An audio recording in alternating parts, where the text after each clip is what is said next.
नमस्कार दोस्तों। आज के इस विश्लेषण में हम बात करने वाले हैं वृंदावन के उस बेहद रहस्यमयी निधि वन के बारे में। एक ऐसी जगह जिसके बारे में कितनी ही कहानियां और दावे सदियों से सुने जाते हैं, लेकिन क्या सच है और क्या सिर्फ एक भ्रम। आइए बिना किसी देरी के सीधे इन तथ्यात्मक और जमीनी बातों पर रोशनी डालते हैं और इस दिलचस्प सफर की शुरुआत करते हैं। तो चलिए सबसे पहले इस बात की गहराई में उतरते हैं। एक ऐसी मशहूर कहानी जो हर जगह सुनने को मिल ही जाती है, वो ये है कि रात के समय जो कोई भी निधि वन के अंदर देखने या रुकने की कोशिश करता है, उसके साथ कुछ बेहद भयानक होता है। या तो जान चली जाती है, मानसिक संतुलन बिगड़ जाता है या इंसान अंधा हो जाता है। बड़ा खौफनाक लगता है ना। और इसी डर की वजह से ये दावा किया जाता है कि रात में इस जंगल के अंदर असल में क्या होता है, इसका आज तक कोई जिंदा या चश्मदीद गवाह बचा ही नहीं है। लेकिन जरा सोचिए, इन खौफनाक कहानियों की बुनियाद आखिर है क्या? निधि वन का रहस्य। चलिए इसे थोड़ा और करीब से समझते हैं। वृंदा यानी तुलसी और वन यानी जंगल, तभी तो इसे वृंदावन कहा जाता है। यहाँ आम तुलसी के पौधों जैसा नज़ारा नहीं है, बल्कि बड़े बड़े तुलसी के पेड़ हैं। और सबसे कमाल की बात, इन पेड़ों की शाखाएं आसमान की तरफ नहीं, बल्कि नीचे जमीन की तरफ झुकती हैं। स्थानीय कहानियों और लोगों की माने तो ये पेड़ असल में गोपियां हैं, जो सूर्यास्त के बाद अपना असली रूप धारण कर लेती हैं ताकि वो प्रभु के साथ विश्राम कर सकें। अब इन्हीं गहन मान्यताओं के बीच आइए बढ़ते हैं अपनी अगली कड़ी की ओर और देखते हैं इंटरनेट पर वायरल होने वाली तस्वीरों का सच। और ये इस बात को बेहतरीन ढंग से दर्शाता है कि इंटरनेट पर आधी अधूरी जानकारियां किस तरह आग की तरह फैलती हैं। एक दावा बहुत प्रचलित है कि एक दुर्लभ तस्वीर सीधे निधि वन में ली गई भगवान श्री कृष्ण की असली तस्वीर है। लेकिन जरा लॉजिक लगाइए, उस प्राचीन काल में ना तो कोई कैमरा होता था और ना ही ऐसी कोई मॉडर्न टेक्निक। असल में ये तस्वीर एक महान भारतीय संत और योग गुरु आनंदमयी माँ की है। वो खुद एक अनेकों भक्त थीं। उन्होंने ये तस्वीर किसी को धोखा देने के लिए बिल्कुल नहीं खिंचवाई थी, लेकिन आज इंटरनेट पर इसका क्या ही गलत ढंग से इस्तेमाल किया जा रहा है। इंटरनेट के इन हवाई दावों से आगे बढ़कर आइए अब थोड़ा समय निकालकर असली रासलीला को समझते हैं। निधिवन की उन घनी झाड़ियों के ठीक बीच एक छोटा सा महल स्थित है। कहा जाता है कि हर शाम सूर्यास्त के बाद वहां भगवान के लिए एक खास प्रबंध किया जाता है। एक बिस्तर सजाया जाता है, दातून रखी जाती है, पान और लड्डू का भोग लगाया जाता है, यहाँ तक कि बिंदी, चूड़ियां और श्रृंगार का सामान भी छोड़ा जाता है। अब आश्चर्य की बात सुनिए। बताया जाता है कि जब अगली सुबह महल के दरवाजे खुलते हैं तो सब कुछ बिखरा हुआ मिलता है। दातुन चबाई हुई, भोग खाया हुआ, बिल्कुल ऐसा लगता है जैसे रात के अंधेरे में किसी ने आकर इन सभी सामग्रियों का उपयोग किया हो। तो सबसे अहम मुद्दा ये निकल कर आता है कि इस रासलीला का असल और सच्चा अर्थ आखिर है क्या। आजकल फिल्मों और मीडिया ने इस पवित्र शब्द को काफी गलत तरीके से पेश किया है।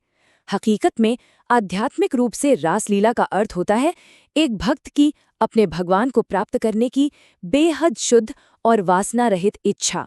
ये ईश्वर और भक्त के बीच का एक अत्यंत गहरा आध्यात्मिक कनेक्शन है। इसमें कोई भौतिक मिलावट नहीं है, ये पूरी तरह से एक रूहानी मिलन है। आध्यात्मिक पहलू को समझने के बाद चलिए अब भ्रम बनाम जमीनी सच्चाई की ओर रुख करते हैं।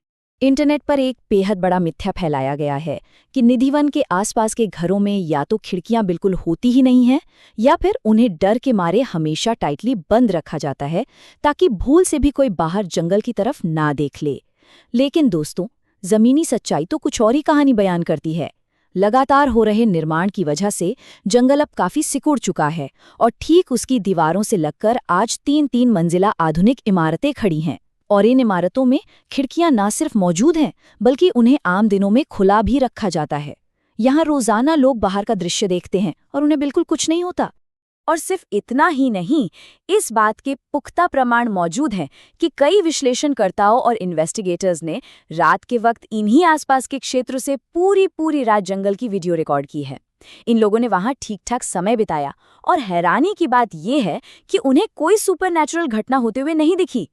सबसे बड़ी बात, वो सभी लोग पूरी तरह सुरक्षित वापस आए। किसी ने अपनी आंखों की रोशनी नहीं खोई, किसी की जान नहीं गई और किसी का मानसिक संतुलन नहीं बिगड़ा। तो इन तमाम तथ्यों और खौफनाक कहानियों के बीच आखिर हमें समझना क्या चाहिए? आइए आखिरी पड़ाव पर चलते हैं, अंधविश्वास से परे। हमारे आज के स्रोत ने एक बेहद ही जबरदस्त और तार्किक सवाल उठाया है। अगर इन सभी रात्रि के चमत्कारों में पूरी सच्चाई है, तो इस मॉडर्न आधुनिक युग में वहां आखिर सीसीटीवी कैमरा क्यों नहीं लगाए जाते, या फिर पूरी दुनिया के लिए उसका लाइव टेलीकास्ट क्यों नहीं किया जाता? देखिए, ऐसा करने से तो उन सब पर सवाल उठाने वालों को और विज्ञान को एक ही झटके में सबूत मिल जाएगा। लेकिन सच ये भी है कि जहां धर्म का कमर्शलाइजेशन यानी व्यापारीकरण हो जाता है, वहां इन रहस्यों को ज्यों का त्यों बनाए रखने में ही कुछ स्थानीय व्यवस्थाओं का अपना फायदा छिपा होता है। देखिए, असल आध्यात्मिकता का उद्देश्य अंधविश्वास को बढ़ावा देना बिल्कुल नहीं है। तो हमारा ध्यान किस ओर केंद्रित होना चाहिए? धार्मिक स्थलों को केवल चमत्कार और डरावनी कहानियों के आधार पर चलने वाले केंद्र नहीं बनना चाहिए। जरूरत इस बात की है कि अगरबत्ती जलाने या नारियल फोड़ने जैसे सिर्फ बाहरी प्रथाओं से आगे बढ़ा जाए। उन महान शिक्षाओं पर ध्यान देना जरूरी है जो भगवान द्वारा मानवता को दी गई हैं। असली धर्म तो वो है जो अंधविश्वास के अंधेरे से निकलकर हम सबको एक सद्भावनापूर्ण जीवन जीने के लिए प्रेरित करे। और इसी के साथ हमारा आज का ये विश्लेषण एक बेहद ही गहरा सवाल छोड़कर जाता है। क्या रामायण जैसी ऐतिहासिक घटनाओं के साइंटिफिक सबूत ढूंढना सबसे ज्यादा जरूरी है, या फिर उसमें छिपे हुए जीवन दर्शन और शिक्षाओं को अपनाकर एक बेहतर इंसान बनना ज्यादा मायने रखता है? अगर इन पवित्र ग्रंथों की अच्छी शिक्षाओं को अपने आचरण में ही उतार लिया जाए, तो किसी सबूत को ढूंढने की आवश्यकता ही नहीं पड़ेगी, क्योंकि एक बेहतर मानवता ही अपने आप में सच्चाई का सबसे बड़ा प्रमाण बन जाएगी। ये एक ऐसी प्रभावशाली सोच है जिस पर हर किसी को जरूर विचार करना चाहिए। इस विश्लेषण को देखने और इस सफर में साथ जुड़े रहने के लिए बहुत बहुत धन्यवाद।